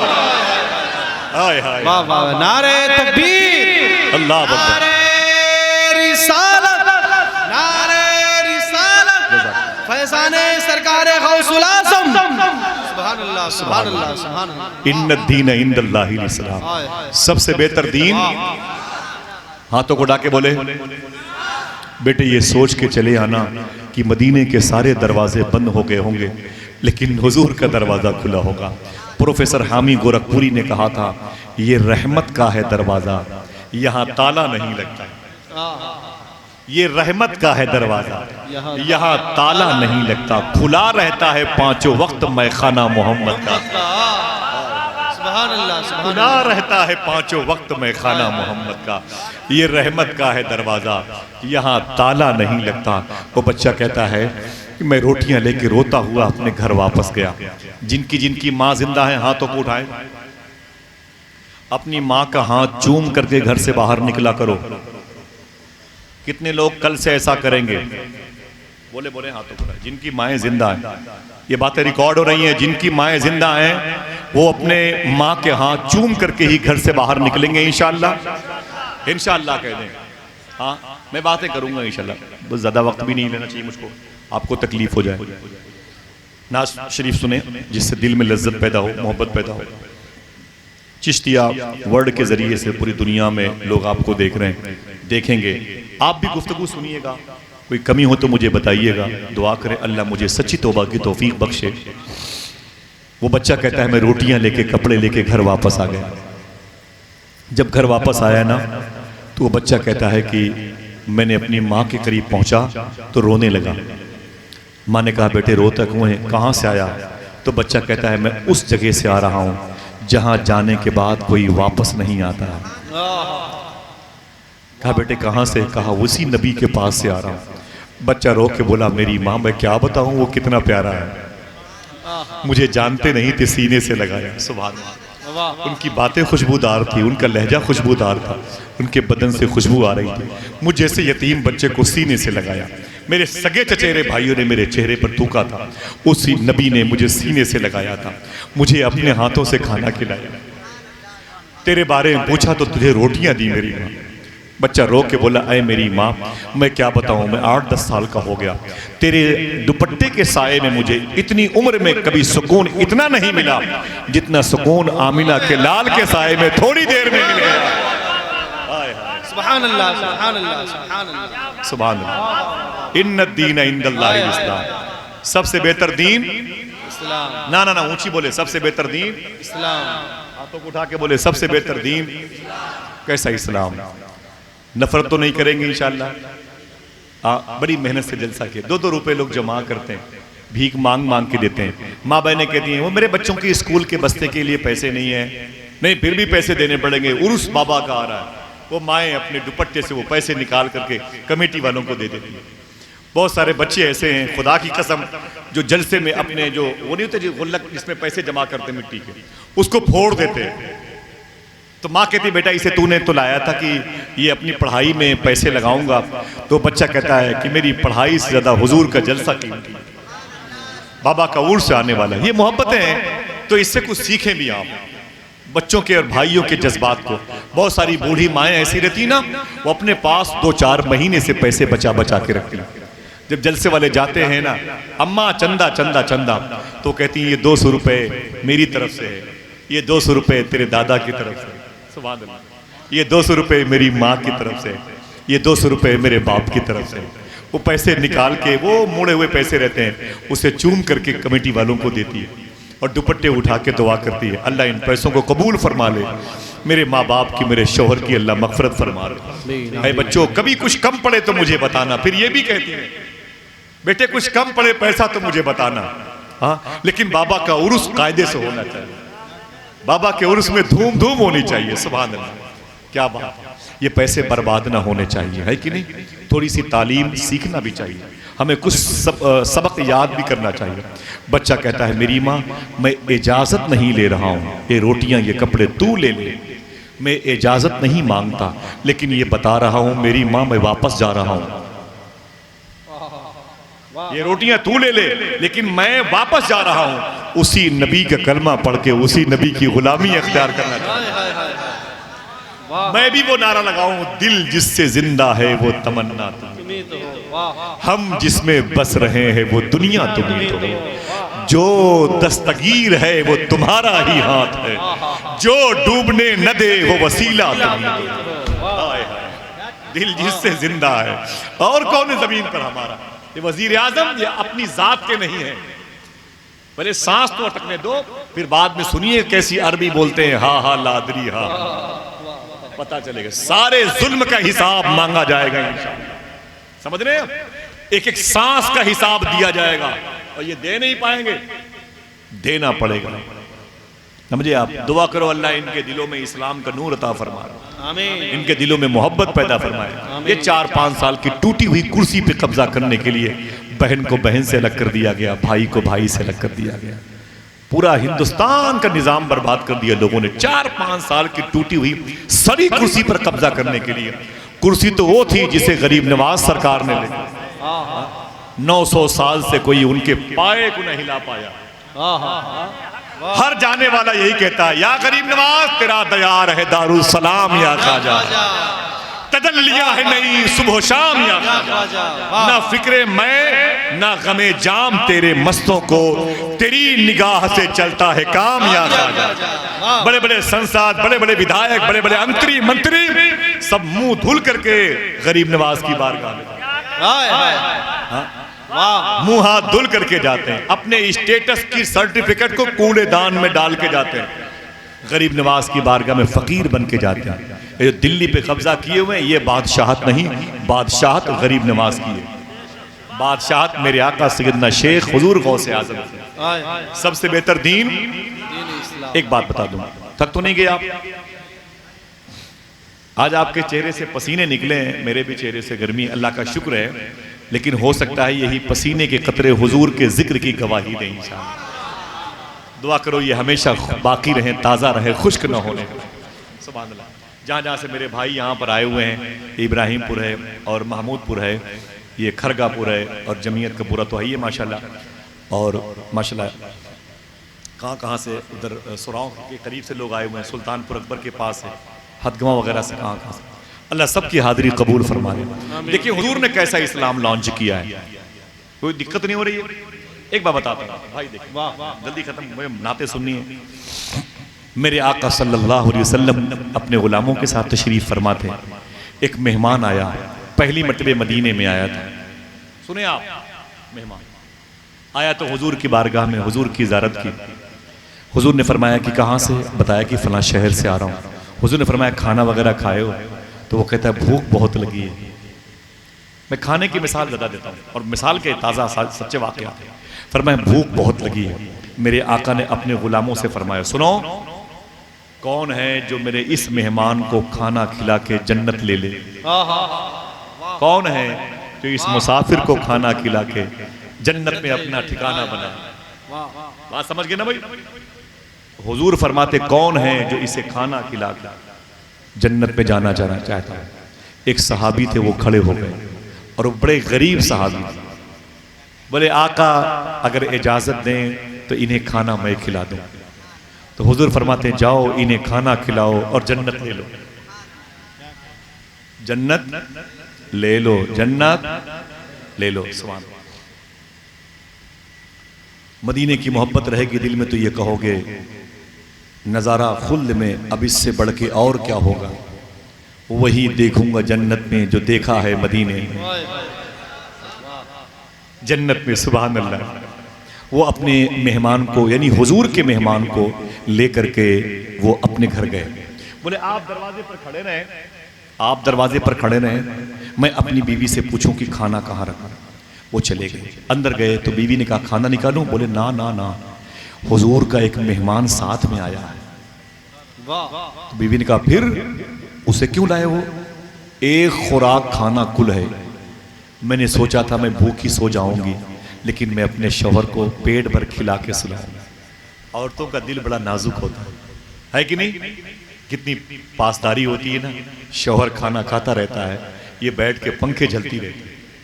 शौहर से खुदा की कसम ये भी नहीं कहती है अबू तालिब भाई कि 2 रोटी बचा देना, मैंने नहीं खाया। ये फितरत होती है इन बहनों की, अपने शौहर से नहीं कहती है कि थोड़ा सा चावल बचा देना, मैंने नहीं खाया। वो कहती है और खाइए। अपने शौहर को पंखे जलती रहती है। सही बना है कि नहीं बना है कि नहीं? तो शौहर कहता है अल्लाह का शुक्र है।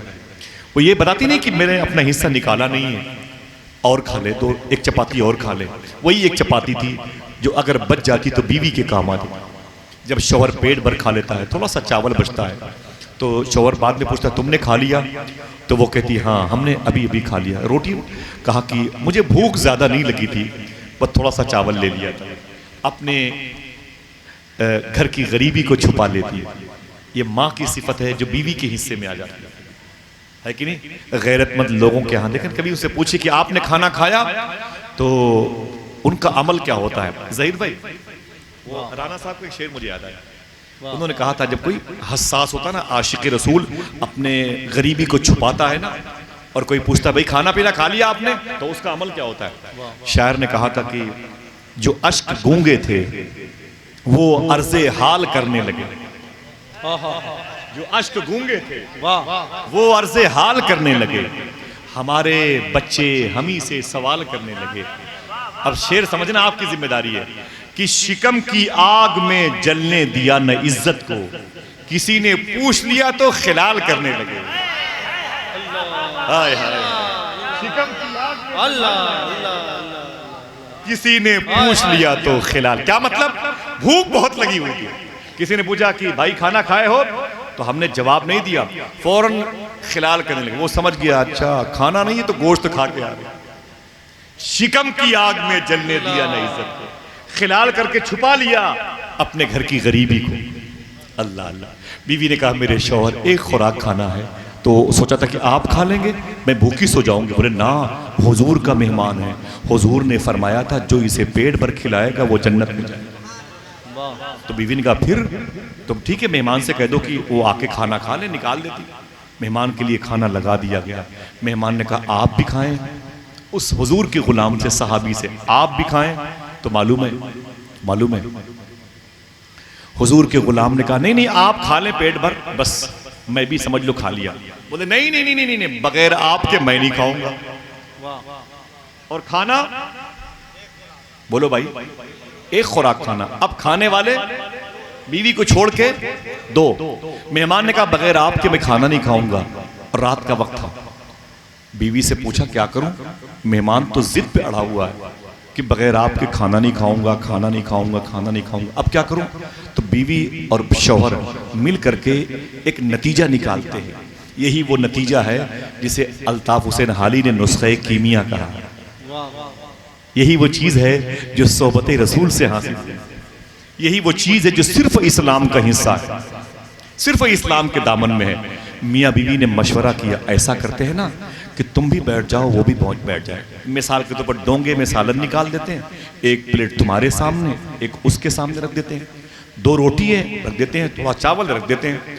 और जब मेहमान के सामने खाना शुरू करने का वक्त आए तो मेहमान की प्लेट में तुम सालन डालते रहना, मैं अपने दुपट्टे के पल्लू से चिराग बुझा दूंगी, चिराग बुझा दूंगी।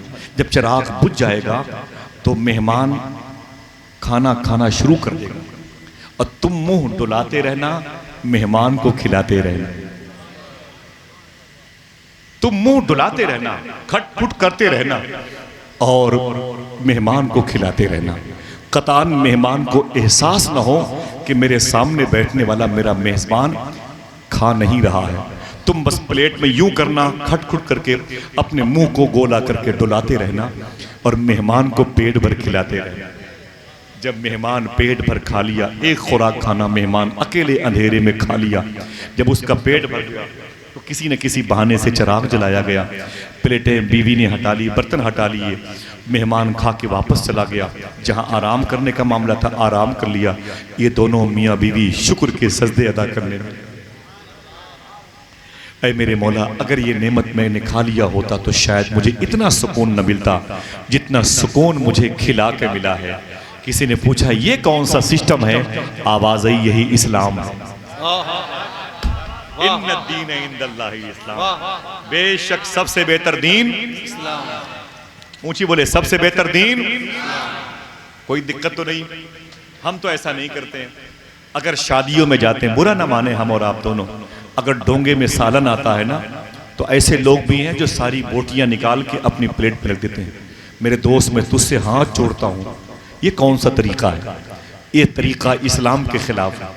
अगर खुदा न खास्ता उस गरीब बाप की गरीब बेटी की शादी में अगर गोश्त कम पड़ गया तो कितने लोग उसकी गरीबी का मजाक उड़ाएंगे। 2 बोटियां खा के चला आता, उसकी गरीबी पर पर्दा डाल देता। भूखे तुझे मौत नहीं आ जाती, मौत नहीं आ जाती। जिस तरीके से तूने उसको जलील किया है, सारी बोटियां तूने अपने प्लेट में डाल ली है और टेबल के करीब सारे लोग बैठे तुझे देख रहे थे, कैसा हवस का पुजारी है। ये कैसा पेटू इंसान है, लगता है जिंदगी में कभी खाना नहीं खाया। एक गरीब आदमी को जलील करने पर उतरा हुआ है, उसकी गुर्बत का मजाक उड़ा रहा है। अगर एक दिन थोड़ा सा पेट कम ही भरेगा गोश्त से तो कौन सा नुकसान हो जाएगा। हो सकता है बाद में यही 4-6 बोटियां कम पड़ जाएं और बारात जाने की वापस नौबत आ जाए। यही 4-6 बोटियां कभी कभी बारात को वापस कर देती हैं। जब दूल्हे की टेबल पर अचानक बोटियां कम पड़ जाती हैं, वो कहता है ये मेरे भाई हैं, मेरे बहनोई हैं, इनके सामने रोटी नहीं आई है, बोटी नहीं आई है। तो गरीब बेटी का बाप अपनी पगड़ी उतार के उसके पैरों में रखता है, माफी चाहता हूं मेरे बेटे, मेरे दामाद, आज पता नहीं कैसे गोश्त कम पड़ गया। तो दूल्हा अपने सेहरे को फेंक करके गाड़ी में बैठ के वापस आता है। मुझे लकीर के फकीर की बेटी नहीं चाहिए जिसको खिलाने के लिए तमीज न हो। ये दिन क्यों देखने को मिले? हमारी एक हरकत की वजह से। दोस्तों, अपने जाती कमाई से खाया करो पेट भर। जब किसी के यहाँ जाया करो तो ये सोच के जाया करो मैं मेहमान बन के आया हूं, अगर एक गिलास पानी ही मिल गया तब भी मेरे लिए बहुत बड़ी बात है। समझ रहे हैं आप? हुजूर ने मेहमानों की बड़ी मोहब्बत, मेहमानों से बड़ी मोहब्बत की, बड़ा प्यार किया हुजूर ने। हुजूर का तरीका क्या था? ऐसी इस्लाम फैल गया। 3 दिन कुर्बानी करने की वजह से, गोश्त खाने की वजह से, अच्छे कपड़े पहनने की वजह से, ऐसी नए नए बिल्डिंग मकानात में ना ना ना, इस्लाम फैला है। कोई बेस है, कोई सबब है, कोई रीजन है, इसके पीछे बड़ा बैकग्राउंड है। फरमाते हैं सूफी साहब, शायद ये बात आपके ज़हन दिमाग में ना आए, मेरे ना आए। हुजूर के घर में एक मेहमान आया, यहूदी था, दुश्मन था हुजूर का, बस चलते चलाते आ गया मदीने में। हुजूर ने फरमाया तुम मेरे यहाँ खाना खाओगे? कहा ठीक है। मैंने तो एक किताब में पढ़ा था कि खाना बहुत ज्यादा वो खाता था, बड़ा पेटू किस्म का इंसान था वो। अभी वो इस्लाम नहीं लाया इसलिए पेटू बोल सकता हूँ, समझे भाई? बहुत ज्यादा खाना खाया हुजूर के घर में, और खाने के बाद हुजूर ने बिस्तर लगवा दिया। सुने आप हुजूर का वो नुस्खा कीमिया क्या है। जब बिस्तर पे सोया तो रात में उसका पेट खराब हो गया। अल्लाह के नबी सल्लल्लाहु अलैहि वसल्लम के बिस्तर पे लेटरिन हुई, हुजूर के बिछाए हुए बिस्तर पर गंदगी कर दी। जब ये हरकत उससे सरजद हुई, जब उसने बिस्तर को मैला कर दिया तो उसकी आंख खुली। अब डर गया, अब कहां जाऊं? अब तो मुसलमानों के नबी के गुलाम मेरी बोटी बोटी कर देंगे। मैंने नबियों के सरदार के बिस्तर को मैला किया है। वो रात ही में भाग गया। जब भागा तो रास्ते में उसे याद आया, यार मेरी एक तलवार थी जो नबी के घर में टंगी हुई थी, मैं धोखे से भूल के उसे वापस आ गया। फिर ये सोच के वापस पलटा, अभी मुसलमानों के नबी फजर की नमाज पढ़ा रहे होंगे, चुपके चुपके जाऊंगा, तलवार लेके भाग आऊंगा, न वो देखेंगे न बिस्तर पे गंदगी करने का मुझसे सवाल किया जाएगा। वो चुपके चुपके चुपके हुजूर के घर के करीब पहुंचा। तब तक फजर की अजान भी हो चुकी थी, नमाज भी हो चुकी थी। हुजूर घर में तशरीफ लाए, मेहमान न था, वो मेहमान छुपा हुआ था, देख रहा था कि हुजूर। तो हुजूर ने मालूम है क्या किया? शायद कभी हमारी अक्ल वहां तक ना पहुंचे। हुजूर सल्लल्लाहु अलैहि वसल्लम ने पानी का इंतजाम किया और अपने हाथों से उसके बिस्तर की गंदगी साफ की। आप देख लें हदीस शरीफ, हुजूर सल्लल्लाहु अलैहि वसल्लम ने अपने हाथों से बिस्तर की गंदगी को साफ की। सूफिया कहते हैं, ये जुमले हदीस शरीफ में नहीं, सूफिया कहते हैं जब हुजूर अपने हाथों से उसके बिस्तर की गंदगी को साफ कर रहे थे ना, साफ करे तो हुजूर के सहाबा बोले, हुजूर आप हमें दे दें, हम आपके गुलाम हैं, उसकी गंदगी को हम साफ कर दें, उसकी गंदगी को हम साफ कर दें। वो यहूदी जिसने गंदगी की थी वो चुप करके छुपा हुआ खड़ा हुआ था। हुजूर ने एक जुमला कहा था, वो दौड़ करके हुजूर के पैरों पे गिर गया और कलमा पढ़ के इस्लाम कबूल कर लिया। आपको बहुत जल्दी मैंने बता दिया, बहुत जल्दी आपने सुभान अल्लाह कह दिया। जरा देखे तो सही वो जुमला क्या था। ये सूफिया कहते हैं। सहाबा ने कहा, हुजूर इसे मुझे दे दे, मैं इस बिस्तर को साफ करूं। तो मेरे आका सल्लल्लाहु अलैहि वसल्लम ने फरमाया था, क्यों तुम्हें दे दूं? मेहमान मेरा था कि तुम्हारा था? हाय हाय, मेहमान तो मेरा था, तुम्हें क्यों दे दूं? तुम क्यों बिस्तर को साफ करोगे? यही वो नुस्खे कीमिया है जिसे खिदमत कहते हैं, जिसे खिदमत कहते हैं। अपने हो या गैर, तुम गैरों को भी अपना बना सकते हो। कोई दिक्कत होती है? मोहब्बत में कोई दिक्कत है? बताओ भाई बताओ। अगर तुम मोहब्बत करोगे तो एविल खा के सोने की नौबत नहीं आएगी, कंपोज खा के सोने की नौबत नहीं आएगी, समझे आप? ये मूसा का गुल करने की नौबत नहीं आएगी, समझ रहे हैं आप? आप अगर मोहब्बत करोगे, सही इस्लाम की राह के मुसाफिर बन जाओगे, तो खुदा की कसम जहां रहोगे दरो दीवार की पाकीज़ा बुनियाद की ईंटों से मोहब्बत की खुशबू आएगी। इन्न दीन इंदल्लाहिल इस्लाम, सबसे बेहतर दीन ये इंसानों की खिदमत करने पर इतना बड़ा इनाम। और मैं बात करूं ना अब तो बड़ी लंबी हो जाए मेरे भाई, बड़ी लंबी हो जाए और आपको दिक्कत ना हो। परवेज भाई भी सोचेंगे यार बुला लिया तो आसिफ भाई को तो खत्म ही नहीं कर रहे, हाँ है कि नहीं? माशाल्लाह, जरा मोहब्बत से कहते हैं सुभान अल्लाह। एक आखिरी बात करता हूं 2 मिनट में, दुआ करो इंशाअल्लाह अल्लाह हमें दीन समझने की तौफीक अता फरमाए, आमीन। कभी जब ये चीज ख्वाहिश हो सीखने की तो गरीब नवाज की हिस्ट्री पढ़ा करो, समझ रहे आप? ख्वाजा गरीब नवाज की हिस्ट्री पढ़ा करो। सूफी साहब फरमाते अजमेर शरीफ में कोई हिंदू लड़की अगर जवान होती उसके बाप को इतनी फिक्र नहीं होती थी जितनी फिक्र गरीब नवाज को होती थी। तब ना 90 लाख लोगों ने कलमा पढ़ा है, समझ रहे हैं आप? तब ना कोई बेस रहा होगा, कोई रीजन रहा होगा। बड़ी मशहूर बात है जो जमादुल औलिया में इब्राहिम बिन अधम ने बयान फरमाया है। मैंने अब तक इंसानों की बात की है, इंसानों की खिदमत करने पर सहाबा को बड़े बड़े इनामात मिले हैं। मैं एक ऐसी बात करता हूं जिसमें इंसान दूर दूर तक नहीं है, जिसकी खिदमत हो रही है वो कौन सा परिंदा, कौन सा जानवर है, कौन सा जानवर है। इब्राहिम बिन अधम कहते हैं मैं काबे का तवाफ करने के लिए जा रहा था, एहराम पोश था, एहराम बांधे हुए था, करीब मक्के शरीफ के करीब था। आप कहते हैं कि मुझे आगे की मीकात में लब्बैक अल्लाहुम्मा लब्बैक लब्बैक ला शरीक लक लब्बैक इन्नल हम्द वन निअमत लक वल मुल्क के नारे लगाने थे। मुझे वहां से हालत एहराम में मुक़य्यद होना था, लेकिन मैंने एहराम पहना। मैं जा रहा था, मैंने एक हिंदू को देखा, एक हिंदू भाई, वो चींटियों को चीनी और आटे दे रहा था। क्या कर रहा था? सब बोले ना ना ना ना ना, ऊंची आवाज में। किसको? चींटियों को। कौन था वो? हिंदू मजहब का एक हिंदू भाई था, चींटियों को चीनी और आटे दे रहा था। इब्राहिम बिन अधम बहुत बड़े बुजुर्ग हैं। आपने कहा है भाई ये क्या कर रहा है तू? उसने कहा चींटियों को चीनी और आटे दे रहा हूं। आपने फरमाया तेरा नाम क्या है? उसने नाम बताया। कहा तो हिंदू मजहब का है? उसने कहा हाँ मैं हिंदू मजहब का हूं। इब्राहिम बिन अधम कहते हैं कुछ भी कर ले तुझे पुण्य नहीं मिलेगा, कुछ भी कर ले तुझे सवाब ववाब नहीं मिलेगा, समझे? कुछ नहीं मिलेगा, तू कुछ भी कर ले, खिला पिला दे, कुछ नहीं मिलेगा। उस हिंदू ने एक जुमला कहा, इब्राहिम बिन अधम कहते हैं वो बात मेरे दिल को लग गई। उस हिंदू शख्स ने कहा ऐ बाबा हज करने वाले, मुझे सवाब से क्या मतलब है, चींटियों का पेट भर जाए यही मेरी ख्वाहिश है। चींटियों का पेट भर जाए यही मेरी ख्वाहिश, मुझे सवाब, मैं क्या करूंगा सवाब लेके, बस चींटियों का पेट भर जाए।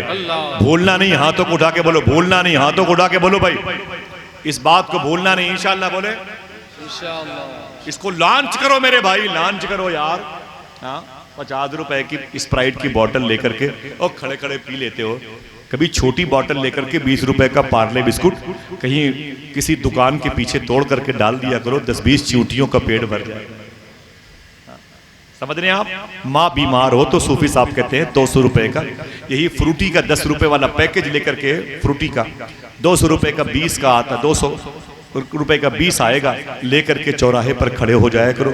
कोई तांगे वाला, कोई बुग्गी वाला, कोई जूतों में पालिश करने वाला, कोई अखबार बेचने वाला, हिंदू मुसलमान जो भी हो, गर्मी के मौसम में उसे दे दिया करो। तुम दाढ़ी टोपी लगा करके अगर मुसाफिरों को, प्यासों मुसाफिरों को तुम फ्रूटी दोगे, तुम तो चले जाओगे अपने घर, लेकिन 20 लोगों के घरों में हुजूर का दीन पहुंच जाएगा। दिखा दिखा के खाते हो और पीते वक्त भी ध्यान नहीं देते हो कोई और प्यासा है। हाँ रिक्शे वाले पर बैठ गए ना, रिक्शे वाले से बोलते हैं पकड़ बे पकड़, 20 रुपए पकड़। वो कहता है साहब 10 रुपए और दे दीजिए। अबे मैं निकालूं हाकी, चल निकल ले।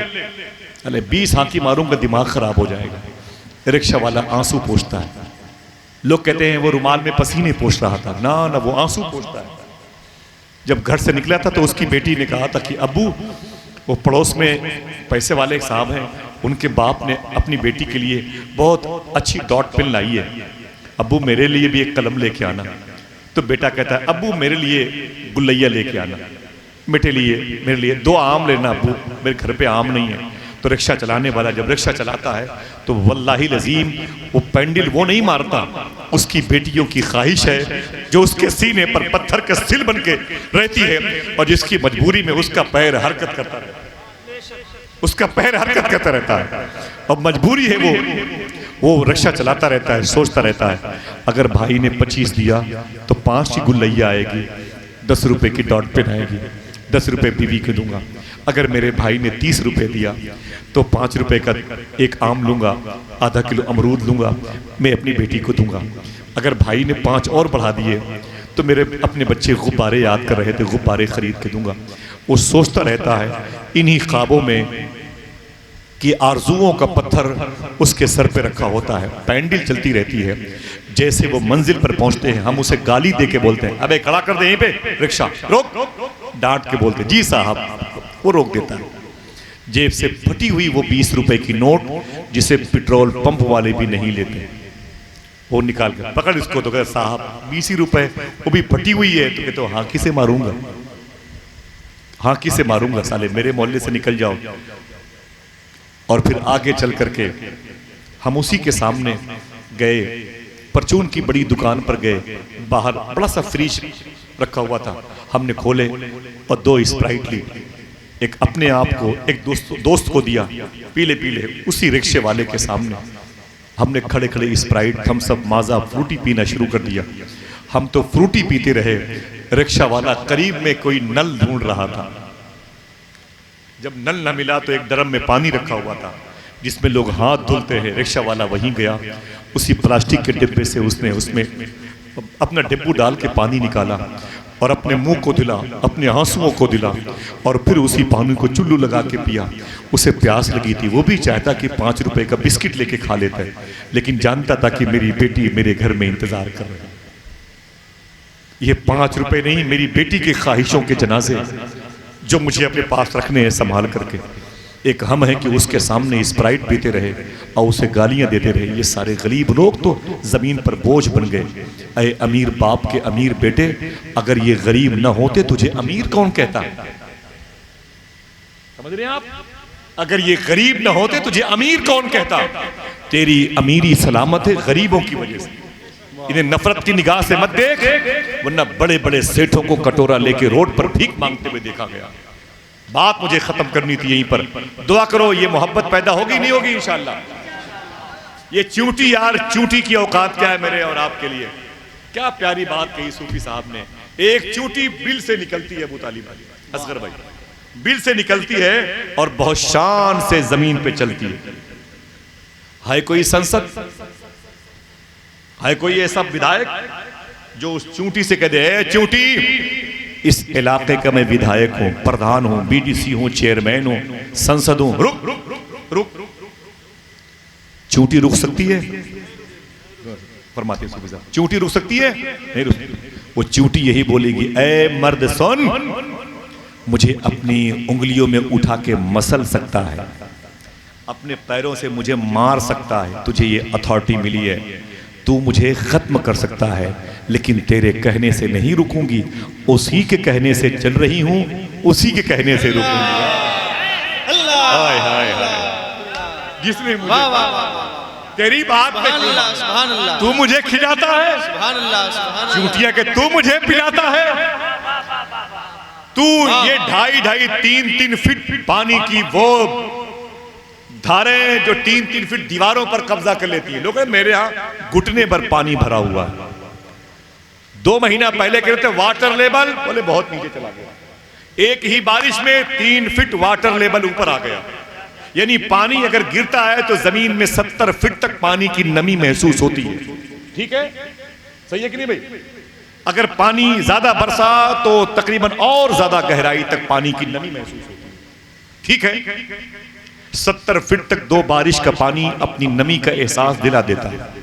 बारिश जमीन की गोद में होती है, पानी जमीन की गोद में खुश्क होता है, पानी जमीन के सुराखों पे कब्जा कर लेता है। मुझे सीने पर हाथ रख के बताओ, इस जमीन में चूंटियां कहां रहती हैं?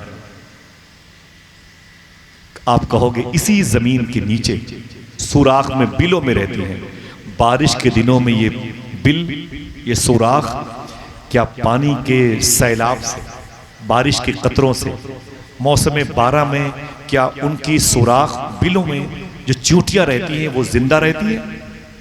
नहीं रह सकती, क्योंकि जो पानी 70 फीट तक अपने नमी होने का एहसास दिला दे, वो पानी 2-3 फीट तक चींटियों के घर को कैसे बचाएगा? उन्हें भी सैलाब का शिकार करता है, लेकिन उसके बावजूद उन्हीं छोटी छोटी गलियों में, अंदर सुराखों में, बिलों में चींटियों को सलामत कौन रखता है? मेरा परवरदिगार। जैसे बारिश के कतरे खत्म हुए, गर्मी का एहसास हुआ, चींटियां फिर उस जमीन से निकल के आ गई। ऐ दुनिया वालों, तुमने मुझे बचाया? ना ना ना ना, जिसने बारिश बरसाया उसी ने मुझे बचाया। ये वो चींटियां हैं, इनको नफरत की निगाह से ना ना। सूफी साहब कहते हैं यार, एक पाव 10 रुपए की चीनी आती है, कितनी 10 रुपए की। अगर यही 10 रुपए की चीनी ये माँ बहनें अपने बच्चे को दे करके, जाओ मेरे बेटे कब्रिस्तान के करीब में, खेत खलियान में, पेड़ों के नीचे डाल देना, 10 रुपए की 2 राशि आती है। गुटखा लोग खा के जमीनों पे थूक देते हैं, मुंह दिल सब गंदा होता है, दीवारें गंदी होती हैं, नुकसान अलग से होता है। अगर यही 10 रुपए की एक पाव चीनी 10-20 पेड़ों के आसपास डाल दी जाए तो कम से कम 150 चींटियों का पेट भर जाए। हाँ, इब्राहिम बिन अदम कहते हैं, उसने क्या कहा? ऐ इब्राहिम, मुझे सवाब नहीं चाहिए, चींटियों का पेट भर जाए, बस इतना कहा। इब्राहिम बिन अदम कहते हैं, मैं आगे बढ़ा, मीकात में लब्बैक अल्लाहुम्मा लब्बैक के लगाए नारे, मैंने एहराम पहना, तैयारी एहराम के साथ, अब हालत एहराम में आया और मैं लब्बैक अल्लाहुम्मा लब्बैक, लब्बैक ला शरीक लक लब्बैक, इन्नल हम्द वन निअमत लक वल मुल्क ला शरीक लक के नारे लगाता लगाता मक्का शरीफ पहुंच गया। मक्के शरीफ से काबे के आंगन में पहुंच गया। इब्राहिम बिन अदम कहते हैं, जैसे मैंने काबे को देखा मैं रोना शुरू किया। अचानक जुमला खत्म, तकरीर खत्म, बात खत्म। देखना कितने लोग सुभान अल्लाह कहते हैं। इब्राहिम बिन अदम कहते हैं कि मैं चीख पड़ा, मैंने क्या देखा? वही हिंदू जो चींटियों को चीनी और आटे दे रहा था, मुझसे पहले काबे का तवाफ कर रहा था। मुझसे पहले काबे का तवाफ कर रहा था। या रसूल अल्लाह, जज़ाकल्लाह, या रसूल अल्लाह। अरे नहीं, सरकार ख्वाजा अजीजुल्लाह शाह सफ़ी की चौखट है, गाय नारा उन्हीं का। सुभान अल्लाह, हाथों को ढाक के बोले लब्बैक या रसूल अल्लाह, लब्बैक, मोहब्बत से बोले, मोहब्बत से बोले। सबसे बेहतर दीन, बच्चे हाथों को उठाएं, सबसे बेहतर दीन इस्लाम है। अल्लाह अकबर। इब्राहिम बिन अदम कहते हैं, मुझसे पहले वो काबे का तवाफ कर रहा था, मैंने अपना तवाफ रोक दिया और मैंने कहा, ऐ मेरे मौला, ये क्या मामला? एक हिंदू मजहब का शख्स, गैर मुस्लिम पत्थरों को खुदा कहने वाला बुत परस्त, सिर्फ चींटियों को चीनी दे रहा था, लेकिन उसे मैंने अपने से पहले काबे का तवाफ करते हुए देखा है। बेस क्या है? रीजन क्या है? सबब क्या है? अल्लाह की बारगाह से आवाज आई, फिर सुभान अल्लाह कहेंगे। अल्लाह की बारगाह से आवाज आई, ऐ इब्राहिम बिन अदम सुन, इस गैर मुस्लिम बंदे ने चींटियों से मोहब्बत की है तो मैंने इससे मोहब्बत की है। इसे इस्लाम के दामन का कैदी बना दिया और अपने घर की इज़्ज़त का शरफ इसे अता फरमा दिया। इन्नद्दीन इंदल्लाहिल इस्लाम, बेशक अल्लाह के नज़दीक सबसे बेहतर दीन। आप 100 रुपए की मिठाइयाँ लाते हैं आस्थाने पर, कभी 10 रुपए का पार्ले बिस्कुट भी लेके आया करें। आस्थाने के करीब बैठने वाले किसी कुत्ते को दे दिया, नहीं हो पाएगा? बोलो भाई, हाँ इंशाअल्लाह बोले। सूफी सुल्तान में सब 4-4 हज़ार रुपए का पार्ले बिस्कुट लेकर ख्वाजा कड़क अब्दाल शाह की बारगाह में जाते हैं। एक साहब ने उनसे पूछ लिया, वो जानते नहीं थे कि आपकी दुकान कहाँ है। सूफी साहब मुहर्रम में बोले, आपकी दुकान कहाँ है? पर मैं, मेरी दुकान नहीं, मैं तो यूं ही लिया हूँ। तो दुकानदार ने कहा, अदब से बात करना, बड़े अजीम दरवेश है। कहा, ये बिस्किट क्या करेंगे? बोले, ये कुत्तों को खिलाने के लिए, चींटियों को, परिंदों को, कौवों को, कबूतरों को खिलाने। समझ रहे हैं? वो नबियों में रहमत लक़ब पाने वाला, मुरादें गरीबों की भर लाने वाला। सुभान अल्लाह। उतर कर हिरा से सुए कौम आया और एक नुस्खे कीमिया साथ लाया। मौसम सर्दी का हो या बारिश का, समझ रहे हैं? अगर हुजूर की मोहब्बत आपके दिलों में हो गई तो आप मदीने वाले की मोहब्बत में सरशार रहेंगे इंशाअल्लाह कह दें कोई बात शरअ के खिलाफ हुई तौबा करता हूँ, अस्तगफिरुल्लाह रब्बी मिन कुल्लि ज़ंबि व अतूबु इलैहि, ला इलाहा इल्लल्लाह मुहम्मदुर रसूलुल्लाह सल्लल्लाहु अलैहि वसल्लम। अस्सलामु अलैकुम व रहमतुल्लाह।